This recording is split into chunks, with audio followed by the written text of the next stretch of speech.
अगर मेरे वहाँ जाने के बाद 1-2 महीने तक मुझे जॉब नहीं मिली, कोई इनकम सोर्स नहीं मिला, तो क्या मुझे वो डिपोर्ट कर देंगे? तो ऐसा अगर होता है आपके पास कुछ मंथ्स तक वहाँ पे जॉब नहीं होती, तो ये डिपोर्ट वाले जो चांसेस होते हैं तो बहुत दूर हैं। अभी ये डिपोर्ट वाले चांसेस वगैरह कुछ नहीं आते, बिकॉज ऑलरेडी आपने अपनी 1 साल की ट्यूशन फीस वगैरह ये सारी चीज़ें पे कर रखी होती हैं। तो डिपोर्ट का तो कुछ चांसेस ही नहीं है। बट जो चीज़ अटकती है वो है आपकी day to day living expenses. तो उसके लिए एक चीज़ होती है, वहाँ पे एक ऑफिस होता है, वहाँ पे आप जाओ एंड वहाँ पे बताओ कि मैं अनएम्प्लॉयड हूँ, मेरे को अनएम्प्लॉयमेंट बेनिफिट्स दिए जाएं। तो आपको पर मंथ के कुछ 300 साढ़े 300 यूरोज़ के आसपास पैसे दिए जाते हैं वहाँ की गवर्नमेंट की तरफ से। ये साल में सिर्फ 6 मंथ्स के लिए अलाउड होती है, 6 मंथ्स के लिए अलाउड होता है।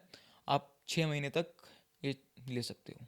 अगर मैंने आपकी पोस्ट अराइवल सर्विस नहीं ली और मैं वहाँ पहुँचा, तो वहाँ पहुँचने के बाद मुझे क्या प्रॉब्लम फेस करनी पड़ेगी रूम्स के लिए, डॉर्म्स के लिए? मुझे कितना टाइम लगेगा रूम्स के लिए?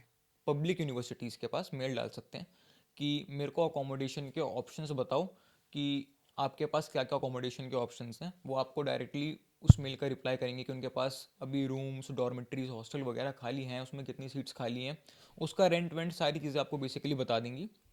एंड आप डायरेक्टली उनको पैसे ट्रांसफ़र करके पे करके अपना रूम बुक कर सकते हैं। एंड आप डायरेक्टली जब एयरपोर्ट से उतरते हैं वहीं से अपनी टैक्सी वगैरह बुक करके वहाँ पे जा सकते हैं। ये आपको, बट जब आप इंडिया में होगे उसको मेल पहले ही डालना पड़ेगा, तभी आपका रूम वगैरह, हॉस्टल वगैरह, डॉर्मेट्री वगैरह बुक होगी। अगर आपने ये चीज़ नहीं करी, आप सपोज प्राइवेट यूनिवर्सिटी में, एंड आप वहाँ पहुँच के, एयरपोर्ट पे पहुँच के टोटली ब्लैंक हो जाते हो कि नहीं यार नहीं समझ आ रहा मेरे को कुछ भी है वो, तो आप हमारे पास, हमारे ऑफिस पे कॉल कीजिए कि मेरे साथ ये सारा इशू हो गया है, ये सब कुछ है। हम अपना कोई स्टूडेंट आपको वहाँ पे एयरपोर्ट पे पिक करने के लिए भेज देंगे, एंड आपको या तो उसी टाइम पे हम कोई डॉर्मेट्री वगैरह अरेंज करवा देंगे, या फिर आपको एक दिन के लिए हॉस्टल में, या फिर सॉरी होटल में रुकवा देंगे। And by the next day we will arrange you a hostel और डॉर्मेट्री। वहाँ जाने के बाद मुझे इंडियन फूड इजीली मिल पाएगा? अगर मिलेगा भी तो शायद ज़्यादा एक्सपेंसिव होगा, तो उसका कोई सॉल्यूशन है वहाँ?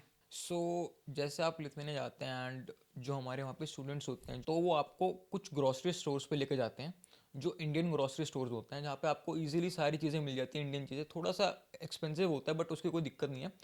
आपको सारी चीज़ें इजीली अवेलेबल हो जाती है, जैसे आपकी डेली यूज़ की चीज़ें, आपकी घी, आपका तेल, एंड योर पल्सेस, एंड बाकी सारी चीज़ें आपकी, मतलब इनफैक्ट सब्जी भी, जो आपकी भिंडी वगैरह ये सारी चीज़ें होती है, आपको इजीली वहाँ पे मिल जाती हैं। तो उसमें तो कोई दिक्कत नहीं है। एंड जिस डॉर्मेट्रीज में आप रहते हो या फिर स्टूडियो अपार्टमेंट वगैरह में रहते हो, तो वहाँ पे कम, मतलब अटैच्ड किचन वगैरह होती हैं।